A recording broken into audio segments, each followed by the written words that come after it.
Hello, okay, we have symbolized the argument now, so it's time to do a truth table and test whether this is a valid argument or not. Okay, the way I've set this up, I've spaced things out a little bit so that we can see how to do rough work. Okay, so we have here's premise two, here's your conclusion. This whole thing, though, is premise one. So that's got multiple connectives in it. So, okay, when you do a truth table for a complex sentence like this that has multiple connectives, the thing you're going to be marked on is just one column of values. You need to decide at the end whether that sentence as a whole is true or false on each row of your truth table. But along the way, it's a good idea to do rough work to figure out whether some of the sub sentences here are true or false on each line.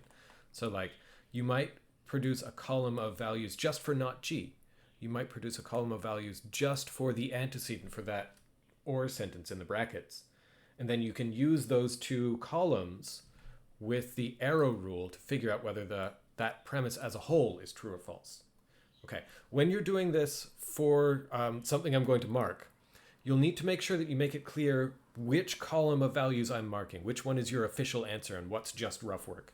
You can do this whichever way you like. You can do it with like make this a different color as long as you tell me like which color is the one that counts. You can do it by scribbling out the ones that or erasing the ones that were your rough work. You can do it by underlining or drawing an arrow or writing in bold or just do something. Okay. So let's start filling this out. I'll fill out some of it for you. And just like with the previous one, I will leave some gaps where I will pause for a second, or I will pause for a moment and I'll ask you to pause the video and think about what you think the right answer is, and then we'll fill it in. So, okay. First of all, not P, that's just going to be P in reverse. By the way, when I set this up, it looks like I did not put the atomic sentences in alphabetical order. I did put them in the order in which they appear. So we get P and then C and then G. So I think that's why I decided to set them up this way. You're never going to lose marks for setting up your atomic sentences in an order other than the ones that I would choose. I do encourage you to set up your rows in the way that I've suggested. So starting from the right, alternate TF, TF all the way down, then 2 T's, 2 F's, then 4 T's, 4 F's. You don't have to do that, but when I've had students who deviate from this pattern, they will often mess things up and miss some of the rows that you need. The thing that you must do in order to get full marks on a truth table is include all of all of the rows that you need. So you need to have the one with three T's. You need all three of the ones that have 2 T's and an F. You need all three of the ones that have a T and 2 F's. You need the row with 3 F's. And if you have a different number of atomic sentences, then you'll have different numbers of those things. If you follow follow the standard method of setting this up that I mentioned, TF, TF, then 2 T's, 2 F's, then 4 T's, 4 F's, you are guaranteed to have all of the combinations you need. So I encourage you to do that. Okay. That was all a sidetrack. Our conclusion is not P. We know what that is. We just apply the not rule to the P column. The not rule says wherever you've got a T, put an F. Wherever you've got an F, put a T. So that gets us this. Similarly, for not G, we're going to take the G column and flip that. So we'll get FT, FT, FT, FT, FT, FT instead of TF, TF, TF. Okay.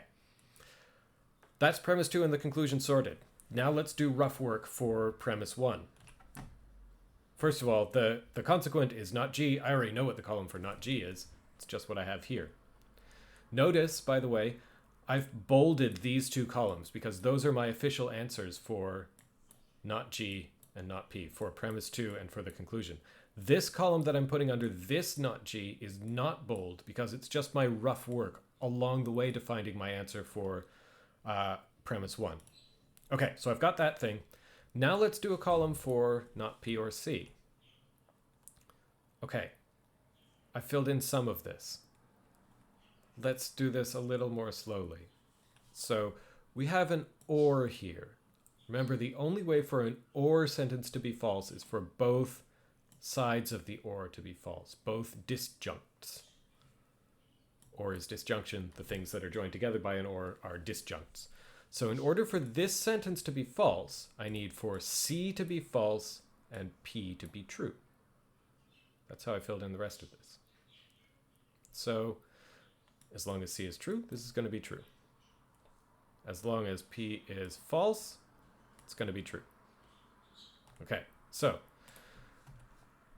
I'm going to ask you in a second to fill in these two things, but look, it's numbers 1 and 3. That suggests that I have a 2 and maybe also a 4 to give you. Here's what we're going to wind up with. Here's the bolded column. This is my official answer for premise 1. How do I get the values in here? Well, I have an arrow, a conditional, putting together this column here as antecedent, and this column, so these non-bolded values. I'd like to be able to select a column without selecting the whole thing. Anyway, the arrow is putting together this column as antecedent and this column as consequent with the arrow rule. Arrow rule says the only way for your sentence to be false is if you have true antecedent, false consequent. So I get false on this line, for example, because that's true, arrow false. On this line I get true because that's false, arrow true, and so on for the other things I filled in. So you've got, here's what I want you to fill in. I've filled in most of this. I want you to pause and think about what's going to go in 1, 2, 3, 4, and there's a 5 down here. Make sure you can fill in all of those. I'm going to space out for a second just to give you time to pause. And we're back. Okay, you have paused for some amount of time and now you figured out your answers. Here's what I think is going on here. Okay, number 1, we're doing not P or C. Not P. If P is true, then not P is false. C is true. This is an or, so we're doing false or true. That should be true. Yeah. Glad to see that I am doing this right. Okay, now number 2, we're doing true, arrow, true. If you look at the truth table for arrow, that should be true. It's true. Number 3, we're doing not P or C. P is true, so not P is false, or C is false. So we have false or false. That is false. False, arrow, true. This will get me number 4. False, arrow, true is true. Remember, true, arrow, false is false, but false, arrow, true is true. Okay, and again, down here for number 5, true, arrow, false, false. Okay, we have completed the truth table. The truth table is complete.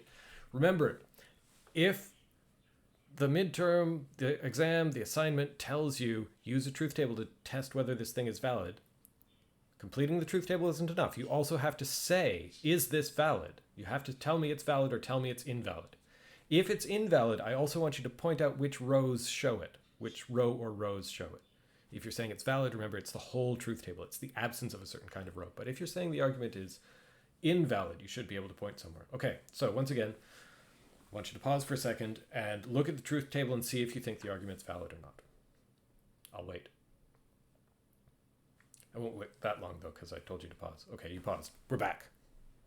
I'm going to give you the answers now. The answer is, the argument is invalid. But Roger, I hear you saying, here's a row where we have true premises and a true conclusion. The answer is, that doesn't matter. What matters is, do you have any rows where you have true premises and a false conclusion? Having a row like this does not matter. Doesn't make a difference to validity at all. The presence or absence of a row with everything true, maybe that matters to somebody, but it does not matter to me if I'm asking you about whether the argument is valid or not. What matters is, do we have a row where the premises are true and the conclusion is false? And the thing is, look at this. There's one. Premise 1 true, premise 2 true, conclusion false. We have another one up here. One's enough, but here's the second one. Premise 1 true, premise 2 true, conclusion false. That tells you it's possible for these premises to be true and the conclusion false. How? Well, if P is true, C is true, G is false. Or if P is true, C is false, G is true. As long as those things happen, the premises will be true, both of these premises will be true, and the conclusion will be false. That shows you that it's possible for the premises to be true while the conclusion is false. In other words, the truth of the premises doesn't guarantee the truth of the conclusion, and these are all ways of saying the argument is not valid, so it's invalid. For full marks here, you would need to write the word invalid and like circle or underline or put an arrow to one or both of those rows where you get true premises and a false conclusion.